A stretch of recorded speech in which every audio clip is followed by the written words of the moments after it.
Bonjour, dans cet épisode, je vais vous expliquer pourquoi, contrairement à ce que dit une certaine presse, la pandémie ne nous a pas transformés en grosses feignasses. Je suis Gaël Châtelain-Berry, bienvenue sur mon podcast Happy Work, le podcast francophone le plus écouté sur le bien-être au travail. Alors, je dois bien vous avouer quelque chose, je suis un tantinet chafouin, pour ne pas dire franchement en colère. J'en ai assez. Il y avait encore hier, dans un journal que je ne citais pas, tout un article pour expliquer « Ça y est, les salariés sont devenus des grosses feignasses et ne veulent plus travailler, c'est une catastrophe, la valeur travail est en train de disparaître ». Et en fait, s'ils disent ça, c'est qu'ils analysent un phénomène qui s'appelle le quiet quitting, dont vous avez peut-être entendu parler. En fait, ce mouvement-là, c'est un mouvement qui fait que les salariés ne vont travailler que ce pourquoi ils sont payés. Déjà, rien que la phrase me fait halluciner. Oui, moi, si je vais chez mon épicier et que je veux acheter 2 pommes, je paye 2 pommes et j'ai 2 pommes. Pourquoi, en tant que salarié, si on me paye pour travailler un nombre d'heures, pourquoi je devrais travailler plus sans être payé plus? Mais bon, ça, c'est un autre débat dont on parlera un tout petit peu plus tard. Selon une étude qui vient de sortir de l'IFOP, 43% des salariés admettent ne fournir que ce pourquoi ils sont payés. 43% disent ne pas s'impliquer plus que nécessaire. Et c'est en hausse de 6 points par rapport à la même étude qui avait été faite en 2003. Donc il y a véritablement une tendance à l'augmentation. Et sur ce pourcentage-là, 37% admettent être des quiet quitters. Cela veut dire que 37% des salariés admettent avoir un peu levé le pied pour fournir ce pourquoi ils sont payés, pas plus. 37%, ça commence à faire un sacré pourcentage. Mais ce que je trouve fou, c'est que l'on mette ça sur le compte de la fainéantise, alors qu'on pourrait peut-être analyser la situation de nos pays quant à la manière dont ils traitent les salariés.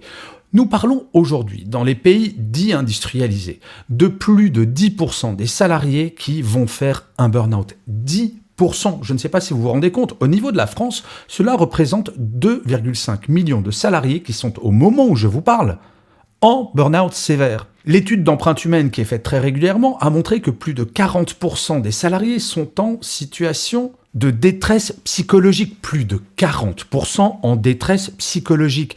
Donc moi je veux bien qu'on m'explique tout ce qu'on veut, mais ce n'est pas être feignant que de travailler moins, c'est juste prendre soin de soi. Blâmer quelqu'un qui ne veut pas se tuer à la tâche, pardon, je ne comprendrai jamais. Alors effectivement, c'est regarder par le petit bout de la lorgnette, se dire « Oh, avant la pandémie, les gens faisaient des heures supplémentaires et oh, ils s'impliquaient énormément ».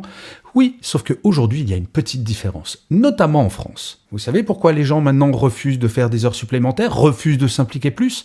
Parce qu'ils ont le choix. Et oui, il y a un autre mouvement, enfin 2 autres mouvements plus exactement. D'un côté, la baisse du chômage et de l'autre côté, la baisse du nombre d'actifs qui fait que oui, le mouvement de baisse du chômage va s'accélérer. Et contrairement à une époque que j'ai connue au siècle dernier, où on pouvait dire à un salarié « Dis donc, si t'es pas content et si tu fais pas tes heures supplémentaires, il y en a 10 qui veulent ton boulot, donc si tu veux pas être au chômage, fais ça », eh bien aujourd'hui, un salarié, si on lui dit « Dis donc, il faut que tu fasses des heures supplémentaires et on va pas te payer plus », eh bien là, le salarié pourra dire « Dis donc, si tu me reparles encore une fois comme ça, il y a 10 entreprises qui veulent me recruter ». Et en fait, l'erreur d'analyse de toutes ces personnes qui disent que les gens sont devenus feignants, c'est qu'ils ne repensent pas la relation au travail. Et quand je dis qu'il faut remettre le travail à sa juste place, il y a un « re ». Car cette place que nous avons donnée au travail durant les dernières décennies, cette place qui est de plus en plus importante dans notre vie en général, elle est très récente et a été accélérée par le numérique qui a fait que oui, le travail envahit absolument tous les éléments de notre vie personnelle. Et en fait, aujourd'hui, les salariés ont enfin possibilité de prendre soin d'eux. Et ce qui est quand même très paradoxal, c'est que pour la première fois dans l'histoire de l'humanité, lors de cette pandémie, l'économie mondiale s'est mise à l'arrêt pour une chose: prendre soin des êtres humains. Eh bien, la leçon a été retenue. Maintenant, les salariés veulent prendre soin d'eux. Ils ne veulent pas faire de burn-out, ils ne veulent pas être stressés, ils ne veulent plus passer leur vie au travail. Ce n'est pas être feignant. C'est juste retrouver un équilibre qui avait été perdu, notamment depuis les années 80 du siècle dernier. Les personnes qui vont expliquer que le mouvement du quiet quitting est un mouvement de feignants sont des gens qui veulent revenir à l'ancien monde, qui ne comprennent toujours pas que l'humain est fondamental.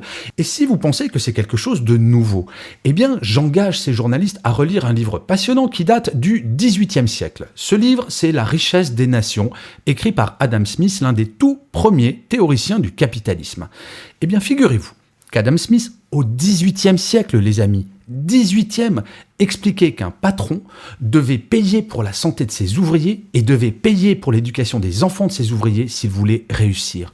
Au XVIIIe siècle, l'un des premiers théoriciens du capitalisme expliquait qu'il fallait prendre soin de ses salariés si l'on voulait pouvoir réussir et faire qu'ils soient motivés. Et oui, au XVIIIe siècle, il n'y avait pas de sécurité sociale. Eh bien déjà, il y avait cette intuition que prendre soin de ses salariés était absolument fondamental.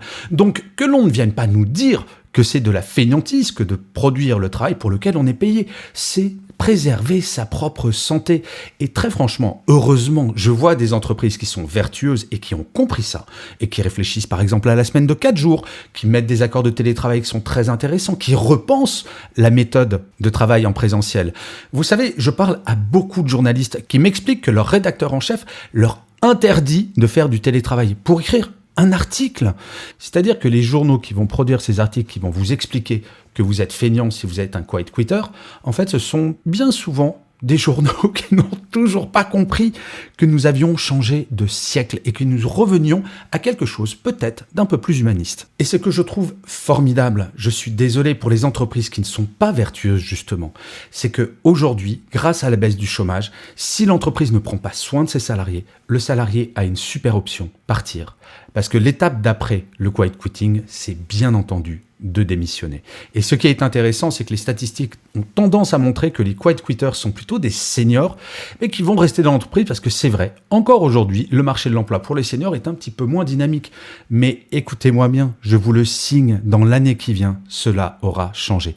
Bref, réjouissons-nous de ce qui se passe en ce moment parce qu'on prend soin de l'humain. Nous ne pouvons pas nous satisfaire du niveau de burn-out qu'il y a dans nos sociétés et du niveau de stress. Oui, il y a moyen de travailler sans pour autant souffrir. J'en suis convaincu. Et c'est d'ailleurs pour cela que Happy Work existe. Je vous remercie 1000 fois d'avoir écouté cet épisode de Happy Work ou de l'avoir regardé si vous êtes sur YouTube. N'hésitez surtout pas à vous abonner sur votre plateforme préférée. C'est extrêmement important pour que Happy Work dure encore très longtemps. Cela va vous prendre très exactement 2 secondes et en plus de vous à moi, ça me fait super plaisir. Je vous dis rendez-vous à demain et d'ici là, plus que jamais, prenez soin de vous. Salut les amis.